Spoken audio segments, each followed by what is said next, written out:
Source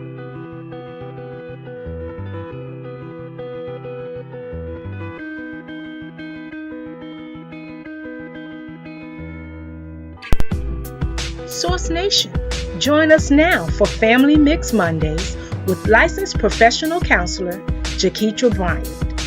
Tune in as Jaketra shows the different dynamics that make up family.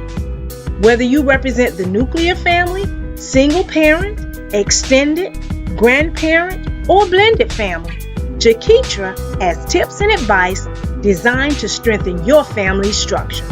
Source Nation, here is your host, Jaketra Bryant.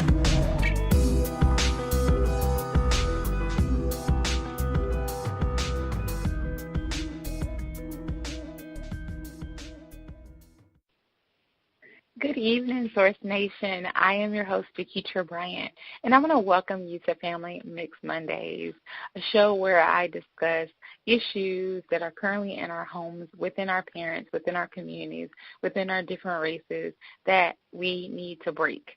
And I am just excited to continue this series with this guest who came highly recommended of parenting and race. As you know, this is Black History Month, and I don't want to just emphasize like that portion of Black history. I really want to discuss talking about race with our children, racial issues, sexuality, but race when it comes to colorism and comparison, all of the things that come in when you think of race. And so this guest is just going to shine some more light on our topic of parenting and race. And I really hope that you are enjoying this series so far. So I'm giving you some time to go grab a friend, tune in, call in, and be a part of this awesome discussion as we are breaking the barriers down, breaking the cycles when it comes to discussions on race and how to talk to your child about that and what does that look like if you are dealing with your own issues of race and acceptance in your identity. So many things are wrapped into this conversation. And so before we do all that and bring on our guest, Dr. Jackson, I have to stop and thank our sponsors, Zulina Health, Wellness, and Fitness, Paper to Film Productions, Revolution Meals, Renovations, Meet My Types Matchmaking, Blend to Blend Juice Bar Boutique, Urban Grandstand Digital, and New Covenant Praise Worship Center. And after the break, we have Dr. Terry Jackson in the studio with me to continue our series of parenting and race.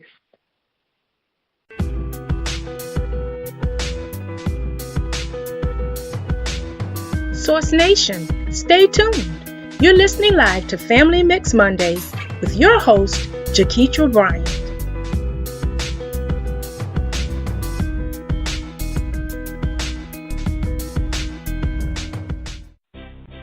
Source Radio Network is just one of the many platforms that is used to fulfill dreams of our listeners and create a purpose that will impact the lives of our communities, cities, and the world. It is often said that great things will happen when a group of driven people work together to accomplish one goal. We're giving people the opportunity to have a voice, translate words that haven't been heard, and paint pictures that no one has seen. Source Radio Network is fueling your life's purpose. How can you listen? www.blogtalkradio.com/Source Radio.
Welcome back, Source Nation. You're listening live to Family Mix Mondays with your host, Jaketra Bryant.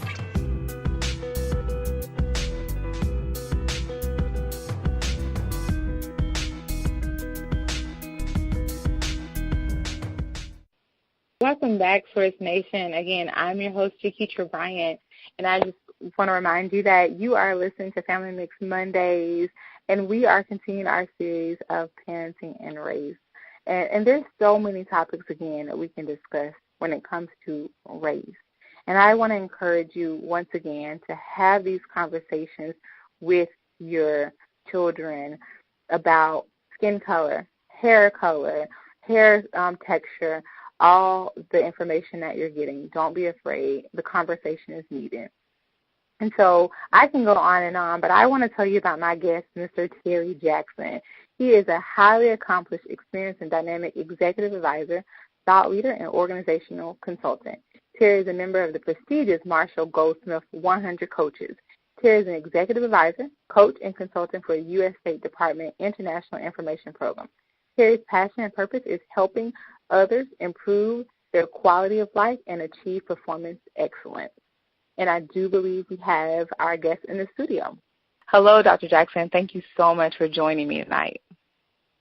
Well, thank you very much for inviting me to be a guest. It's an honor, and I'm humbled to have this conversation with you tonight.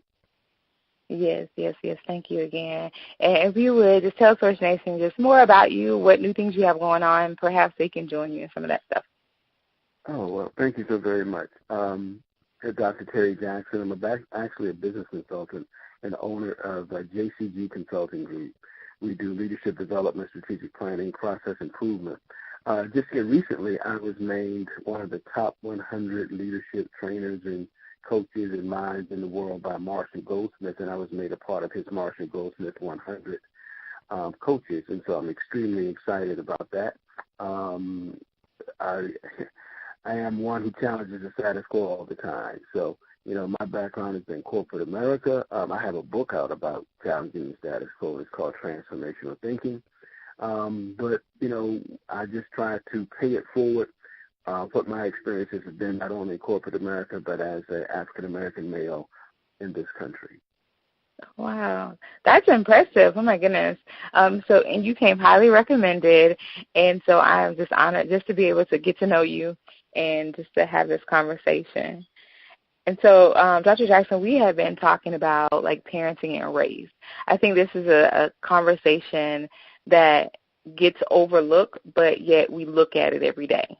And that sky's the limit whenever you think of race. And that is from racism to colorism to hair textures to interracial dating to how do you talk to your child to violence to Black Lives Matter to All Lives Matter, everything. And so I want to talk about that today. I want to create this space so that our Source Nation family can actually not feel so afraid to have conversations with their young males and their young daughters about what race is. And so whenever you think of the word race, I guess what comes to your mind when it comes to some stuff going on in today's, with today's culture? Well, what comes to my mind in today's culture is, first and foremost, we have to go back to the very root when we talk about race. We have to understand that race is a social construct. It was something that was constructed by a group of people who intentionally created this to make another group of people feel inferior. And they've done all they can along the lines of creating, I'm going to say, marketing campaigns, if you will, to dehumanize African Americans. So that's when I think of race. That's a really good point. A couple of words just came to my thoughts as you were saying that. One was marketing and one was dehumanizing.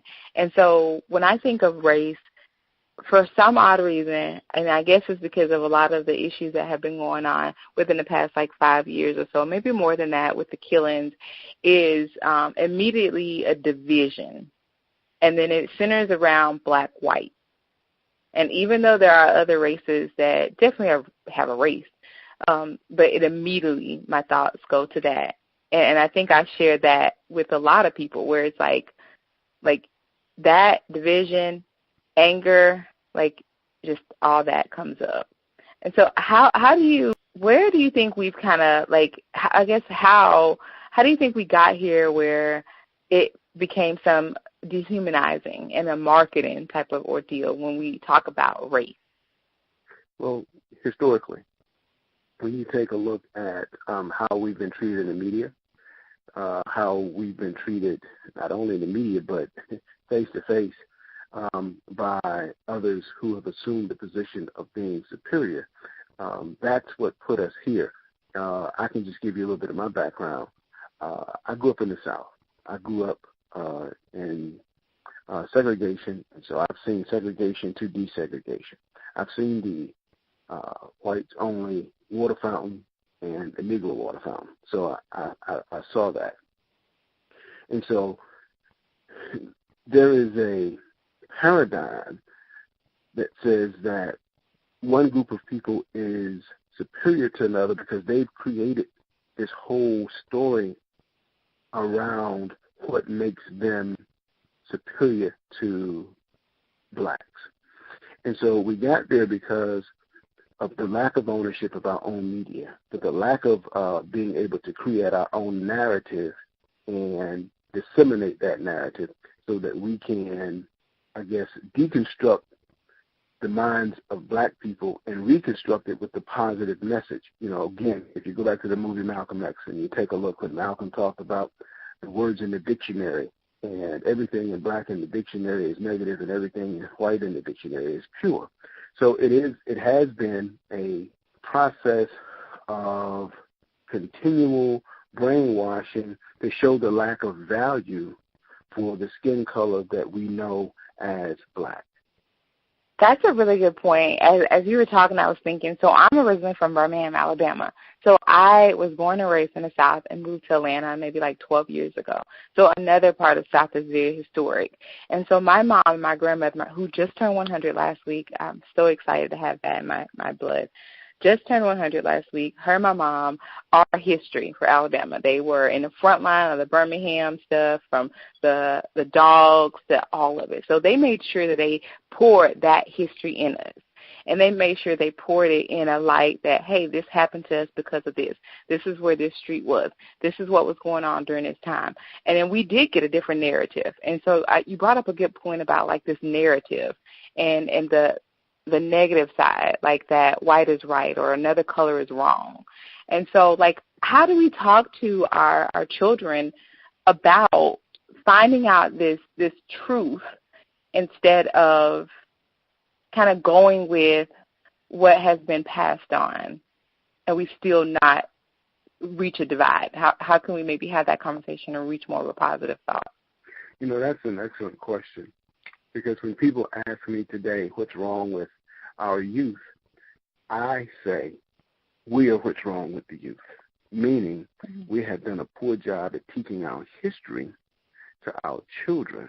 And as a result, when we see the lack of value that is placed upon black life, that's the direct result of us doing a poor job of teaching the importance of our history. And so I think it's very easy, but I don't think parents today are very comfortable with teaching it because some don't know it. And it's not it's difficult today because some are afraid. But, you know, I have a 26-year-old, and I remember raising my daughter. And in raising her, one of the things that I always had a conversation around was what was real.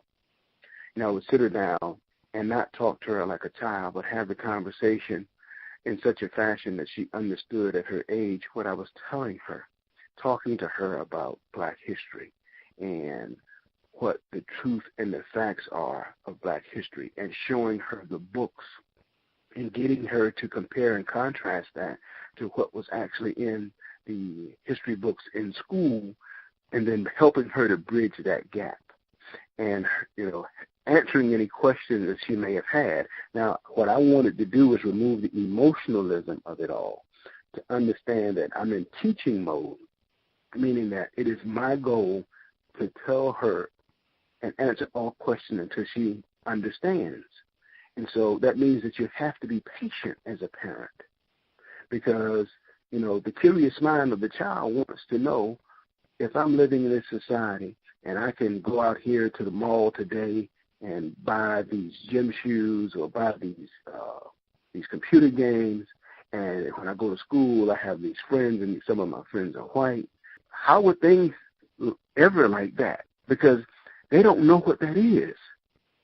Right. They don't, from I'm going to say in the South, from early 1970s, we went into desegregation. So I remember my first year of desegregation was my third grade year of school. And so from that point forward, and that had to be 1972, 73, from that point forward, we were in desegregation.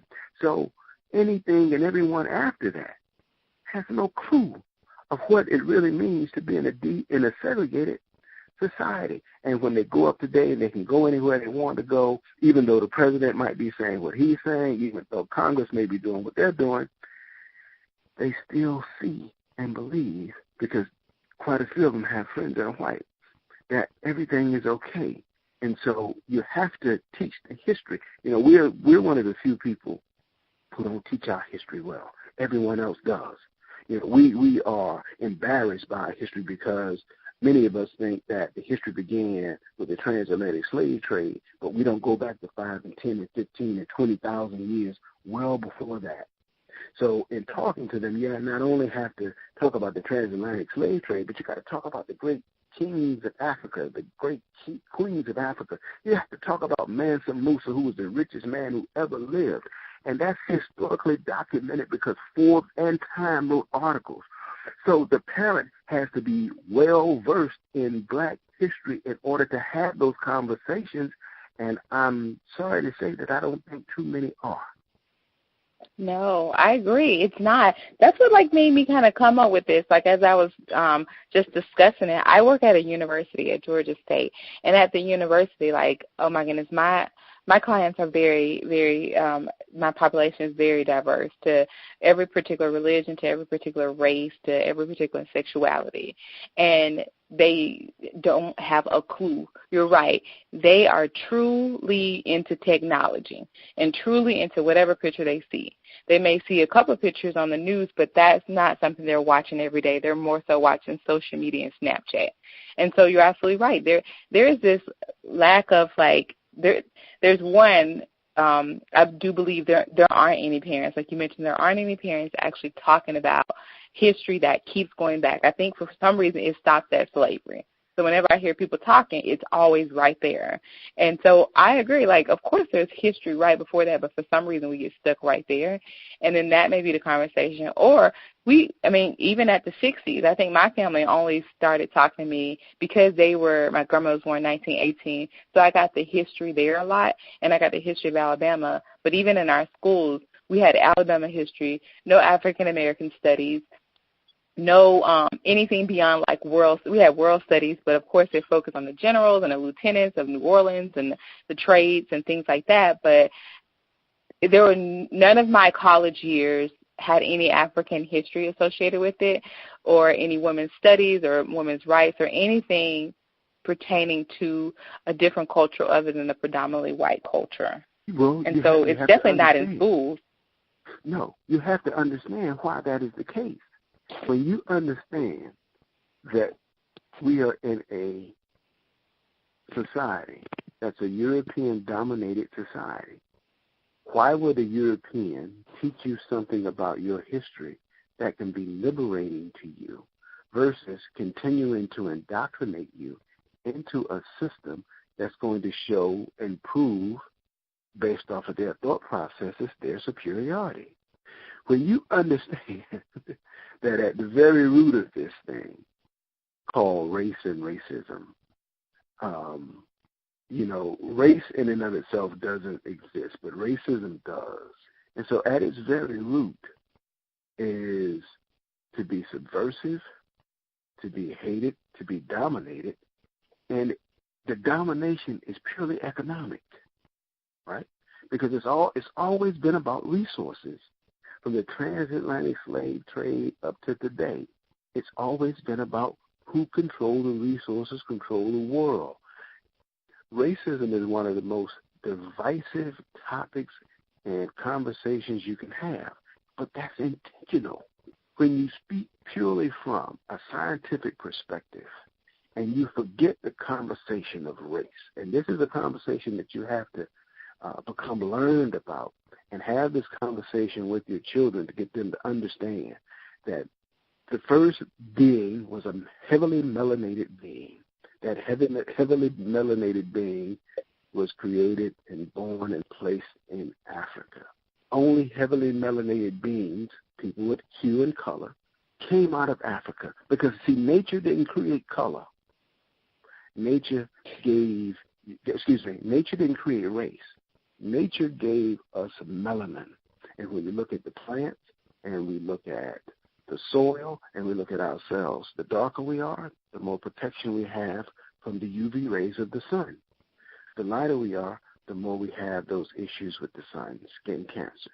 So you have to learn the scientific conversation, because the scientific conversation in and of itself eliminates the conversation about race.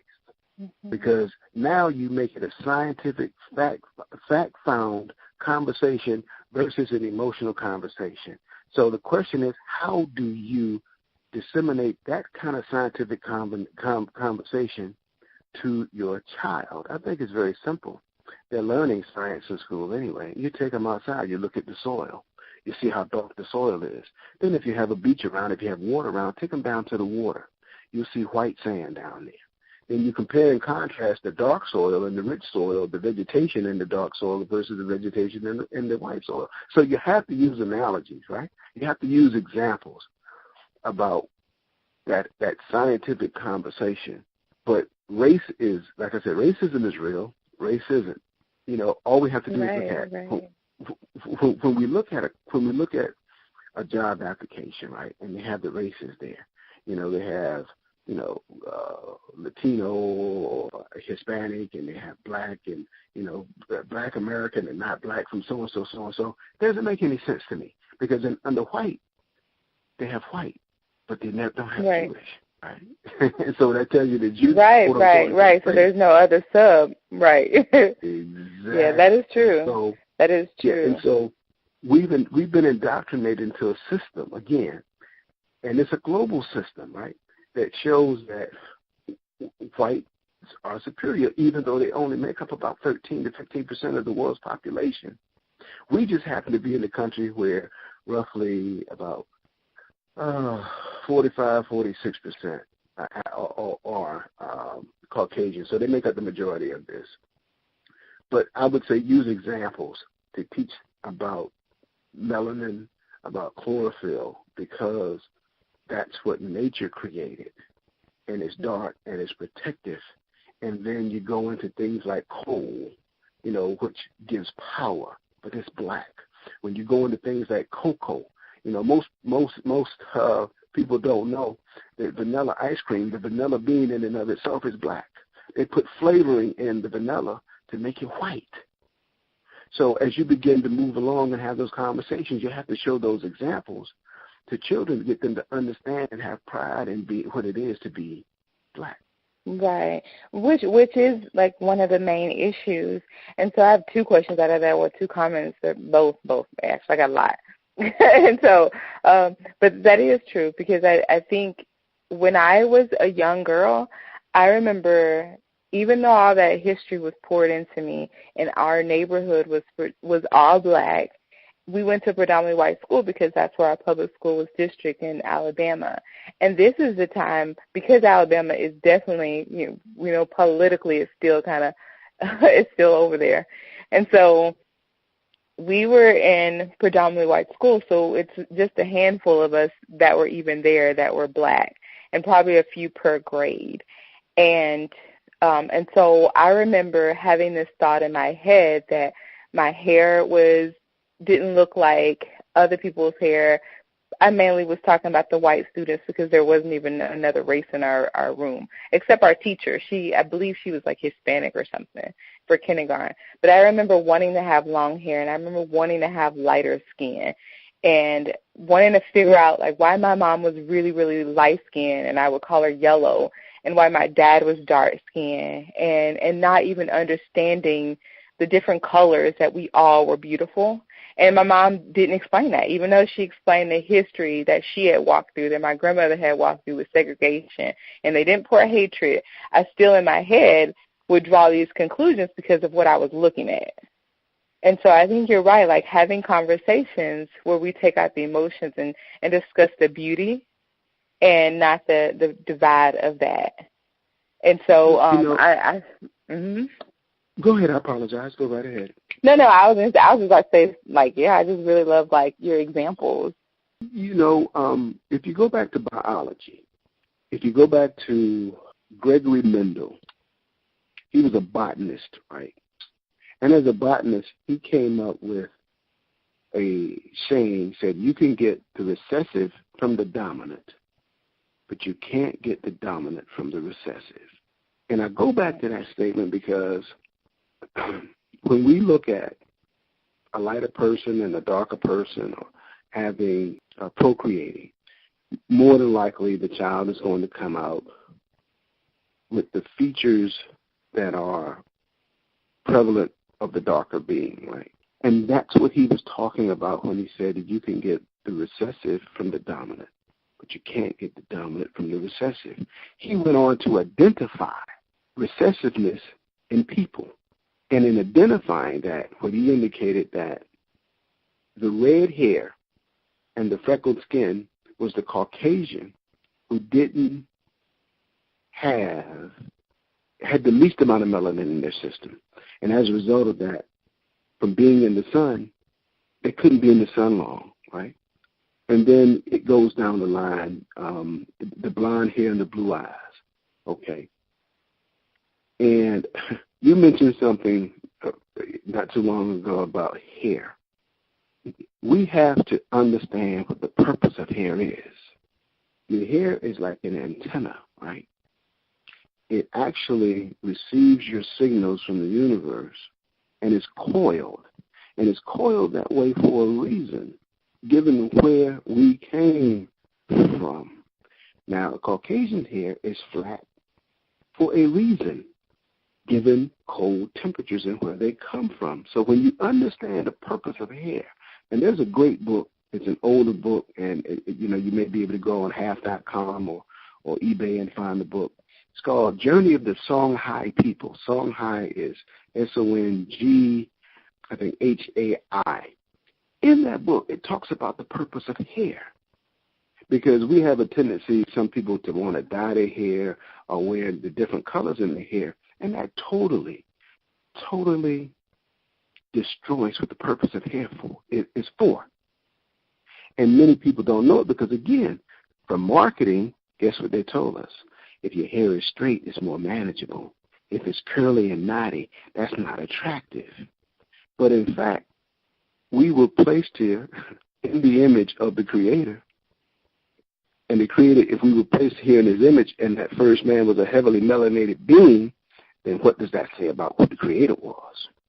So we have to become educated about why our pigmentation is the way that it is. We have to look in nature and see how things are pigmented, because in many countries, the color white is the color of death, because white is the lack of color, and white is not a color. It is the lack of color, and it's the lack of nutrients. When you think of white rice and white sugar, it has no nutritional value whatsoever. It's been processed. And all I'm talking about, I'm not trying to infuriate anybody. My conversation is purely fact and purely scientific. Now, if someone want to get mad about it, all I'm saying is prove me wrong. But I know what science tells me. Yeah, and I think like that, when you were talking a few minutes ago, and with this, I think that is the barrier. The barrier is the education and maybe being afraid to pick up some different books. So before we leave, we'll make sure that you give them some different books and them just taking things a step further, maybe taking courses or going back to school and particularly specializing in a study that would allow the historic research of things. And so we'll make sure, because I think one of the barriers is the education, and that is just education on history. I know I hear parents all the time, and this is not even on my subject, but it just is really just ringing in my mind. I hear parents all the time be like, I don't even know what math they're on. I can't help them. And even when it comes to, like, math, the parents kind of take this dismissive stance and don't even go do more homework or research or classes themselves so they can make sure they instruct their kids. And so they don't do it on math. We know it ain't happening on history. I would agree. And again, what we have to do is we have to understand, we have to remove the emotion from the conversation about race and racism. Those two, when you look at just examples, around the country, see how emotional we become when we have been victims of racism, right? And so when someone knows how to push that emotional button, they know how to control you. Because what's going to end up happening is you're going to go out, you're going to do something based off emotion, not necessarily logic, and it's going to get you in trouble. You're either going to go to jail, you're going to commit a crime. So we have to step back and understand, as in the book, The Art of War, understand and know that let your enemy know that you're weak when you're strong, and when you're strong, you're weak. We have to begin to outthink others. And that's something that we don't do well because we are an emotional people. But when you step back and you begin to take away the emotion of it, and you can get into the conversation with pure logic and pure science, then and only then will we begin to make progress around this whole thing about race and racism, because they'll begin to say, wow, we said this, we did this, and they didn't become all emotional. They didn't jump up and run around and say they were going to do this. What they did was they stepped back, they took a deep breath, and they came at us and approached us from a logical perspective. Again, it's always about resources. That's the only thing that anyone is ever interested in. As a country, we're only interested in resources, and those resources include human capital. Let's look at the prison industrial complex and how many African American males are in prison as it relates to how many of us actually exist in this country. From a percentage perspective, it's relatively high. It's very high from a percentage perspective. So we have to let go of the emotion, right? And we have to become logical. And then we have to begin to build our educational foundation such that our kids understand and know and can conceptualize, what it is when they see, something that looks like them, and how they can value something looks like them, because it's everything that looks like them that is valuable. When you think of coal, after it's been pressurized, become diamonds, right? And then you look at oil, and so you usually sell oil. That's probably one of the most valuable resources we have, not just because of gasoline, but all the other products that they make of it. And guess what? It's black. And so, you're talking about a black continent, meaning Africa. And so everything that's coming from there is valuable because we need those raw materials and minerals to make all of our technology projects. So the continent in and of itself is the most valuable continent and the richest continent in the world. What we have is exploitation and the divide and conquer that's been a strategy that's been implemented to keep black people around the world separated. But what we have to find out is, and come to grips with, is the only thing that we have in common is our blackness, right? And that's what should bring us together, because our situations, our scenarios are the same. We've all been exploited. We've all been oppressed. So now that we know that, we have to join together. But it begins with the conversation. It's like the Jews. The Jews never let you forget about the Holocaust. But oftentimes, our older ancestors, what they do to us is they don't teach the history, or they didn't teach the history because they called themselves protecting you, because they understood that if you were not protected and if you were very vocal and volatile, it's possible that you would be killed. Right. And so some of that is the fact that they wanted to protect us, and I understood that, especially being if you're raising a black male in this society. We have the hardest job in America. I don't care who you are, what kind of degrees you have, what kind of job you have. When you go and get in your car and you drive down the street, you're subject to being stopped, and God knows what could happen. And so you have to have that conversation when other people don't have to have that conversation, because it's always been about the elimination of the original people from the earth. And so that's a historical conversation that has to be blended with science in order to show our youth the importance of who we are. Yeah. It sounds like one of the main things is definitely, I love the fact you're saying take your emotions out. And I think that's probably a big challenge, considering that we are fighting against some of the media with the Black Lives Matter and the riots and the killings. And so, of course, that makes a person upset. It does. And so I want our Source Nation parents to be able to have a conversation with the emotions out, with knowledge, with logic and science and reality combined, and reaching them in a way that they can actually understand. And so I love the fact you said, hey, this is where oil comes from, and making technology. And I'm sure most of our youth who are playing on video games and doing anything remotely with technology have no clue as to, what it takes to even get to this position. And so I think that is a huge barrier is, we can't stop the things that are happening in the different cities and states when it comes to violence and the different emotions that parents will feel and the fears that they may feel. But I think it does kind of promote a sense of unity if you do have the other knowledge of with education, so that you can actually feel more empowered by having the conversation and recognizing where your power actually is. I would agree with you 100%. And, I would recommend that families or parents or moms or dads or however you choose to do it, sit down with your child at least once, at the minimum once a week, and have that conversation, and go to the computer or go to your phone, and especially during the month of Black History Month, and pull up some of the civil rights, as well as some of the, blacks back in the day, that you can understand what they went through, but how they fought hard regardless. I was looking at a YouTube piece today on a Dr. Percy Julian. Dr. Percy Julian was noted to be a genius, and he was the first African American to earn a PhD in chemistry.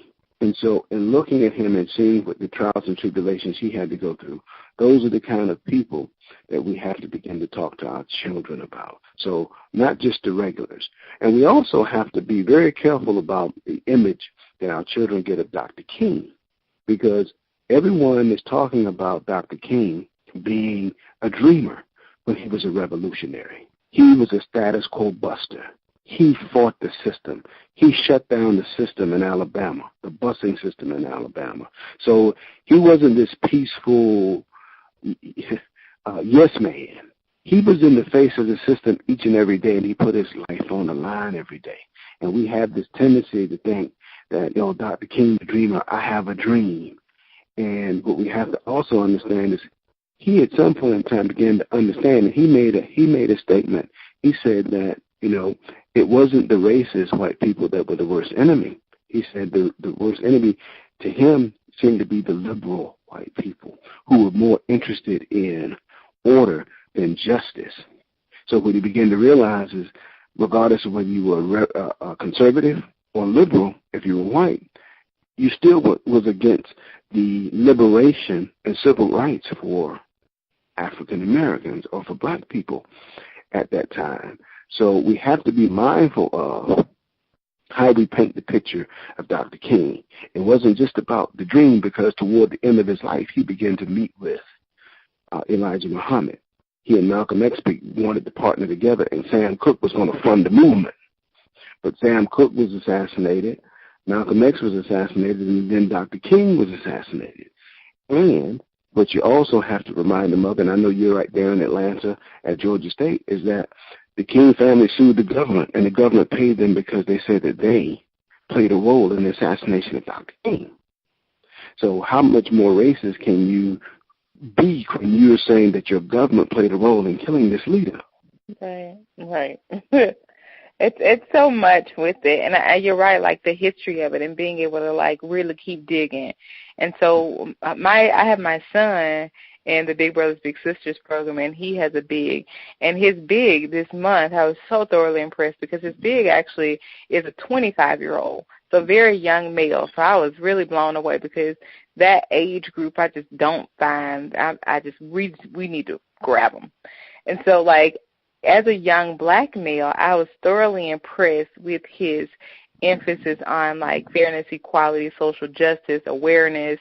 And he was like, hey, I want to take, my son's name is Christian. He was like, hey, I want to take Christian to the Apex and the African American Museum. And I want to talk to him about those things. And I want to be there with him. And I thought that was a very, very, like, mature statement to want to take my son who's 10 to see more historical things about people who look like him, and as a black man himself to model it, and that we're not getting that does not happen.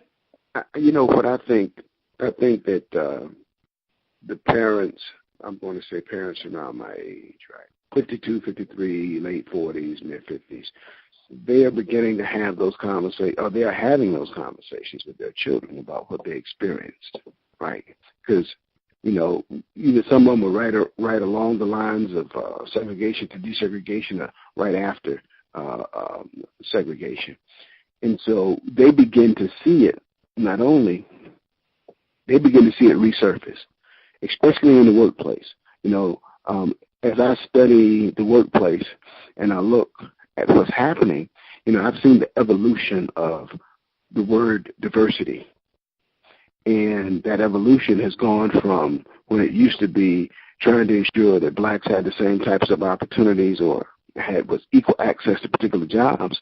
Now we're talking more about gender. Nothing wrong with that at all. Now we're talking about gender pay, and gender pay should be equal. Let me just go on the record and say that. But we're not having that conversation around the African-American male. No one talks about the African-American male in corporate America anymore. That's not happening. Okay. So that's the low man on the totem pole. And, you can have the other ethnic groups, but the key is for us has always been inclusion, the lack of inclusion. And so we have to raise our heads again, because it's happening again in the workplace. We can see from the White House what's going on there. We can hear the rhetoric that's coming out of there as it relates to racism and sexism. And more importantly, we can see the actions that are happening. And so that's when you sit down and you point out to your child or your children, here are the actions that are happening. Here's the foundation of those actions. Here's what the objective and what they're trying to do. Here's where we come from. We've seen this before. So back to that, you have to be knowledgeable to spread knowledge also, and you got to take that emotion down. I think that's so important, so profound. I wanted, before we ran out of time, I wanted to make sure you give them some resources, because I know you mentioned that there are some books that you were highly invested in and that you had with your daughter. So are there particular books or particular philosophers that you found very, very much into the area, the truth about, like, race, and that some of the parents can actually look into? There's some older books, and I know, if I'm not mistaken, Atlanta still probably has the bookstore Shrine of the Black Madonna. And if that black bookstore there still exists, and there's some the same stores in some major cities, but you can go to eBay or you can go to half.com and you can get books by Dr. Tony Browder. Dr. Tony Browder, the Browder Files, with Asa Hilliard. You can find books by Dr. Francis Cress Welsing, Isis Papers, Keys to the Colors. You can read some of Chancellor Williams' books. The Destruction of Black Civilization. You can read the autobiography of Malcolm X. There are tons and tons of books out there. Dr. Naeem Akbar, Light from Ancient Africa. That's a great book. These books will give you some of the foundation that's needed because Dr. Frances Cress Wilson, she'll talk about melanin and the importance of melanin, right, in our skins and what it does and how everything in the universe basically has melanin. Even white people, they just don't have a great deal of it. When you see that banana that's yellow and it begins to turn brown, that's the melanin kicking in. When it gets all squishy, that's when it's the most nutritious, but we've been taught otherwise. And so we have to understand science. And as I told my daughter, who's a chemistry major at Hampton University, when you go to study chemistry, you are going to be studying yourself, meaning the black person, because the word chem came from Khem, which was Kemet, which was the name of Egypt prior to the Greeks renaming it Egypt. And everything about chemistry was about your body. Every element in your body is in the universe. So understand studying yourself. And so the importance and the value of knowing who you are, your contribution to this society, and your contribution to the world. That's what's been stripped from us. That's why we don't have that self-esteem and that confidence that we need to have those kinds of conversations with our children. I love how you promote, like, I'm just big on empowerment, and I'm big on just conversations, and I love how, like, everything about, like, what you're saying, it still leads back to this empowerment, and it does. You're right. Like, as a person who is a clinician, so many of my clients and so many people that I see, even down to my peers and my son's peers, just lack this sense of confidence and a sense of belonging and understanding of thyself. And so I think one portion, because there's still so many portions until we can reach this full unity, I think one big portion is for parents to actually have conversations about race and the science of it and the power that is in who you are already.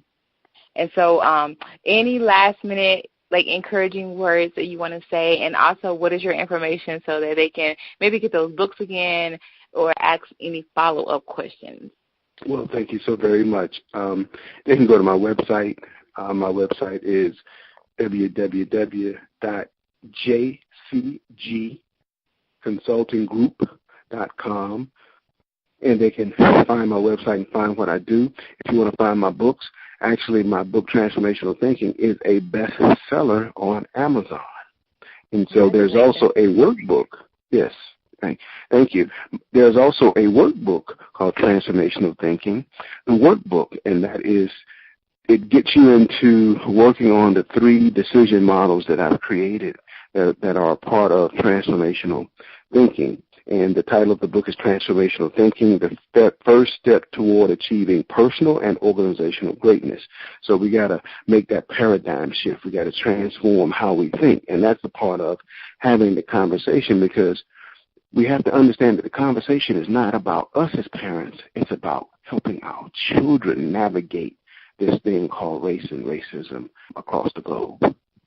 Yes, and we have to exchange information, because you are definitely one to continue having conversations with. And so, again, I just thank you so much for just being a part of the series of Parenting and Race. This was truly enlightening. I learned some things, and I'm going to continue being able to have conversations. I'm not afraid to, and that is one challenge that I say to all of my Source Nation, like, family and my clients, like, we got to start having conversations. Like, whatever is going on in our brain, we got to bring it out. Whatever we're looking at, we got to start having conversations about it. And so thank you again, Dr. Jackson, for just being a part of the series and just the work that you're doing to pour into people. Thank you so very much. It was an honor and a pleasure to be here, and I hope the show is a success, and I look forward to listening to all your other shows as you continue the conversation that we were having tonight. Thank you. So, Source Nation, that was Dr. Terry Jackson, and I just want to remind you to really pick out some of those things that really stood out to you. If you are that parent that does not have a lot of knowledge about history, please, please, please go and do your own research so that you can actually have these conversations. Even if you're not, doesn't mean that your child isn't thinking it. And so be the first to pour education into them. And so I want you to join in next week as I continue the series of Parenting and Raise, and just so many more great guests who are going to shine some light as we are in Black History Month. And so before we head out, I want to stop and thank our sponsors, Zulina Health and Wellness and Fitness, Paper to Film Productions, Revolution Meals, Renovations, Meet My Types Matchmaking, Blend to Land Juice by Boutique, Urban Grandstand Digital, and New Covenant Praise Worship Center. And I'm your host, Jaketra Bryant.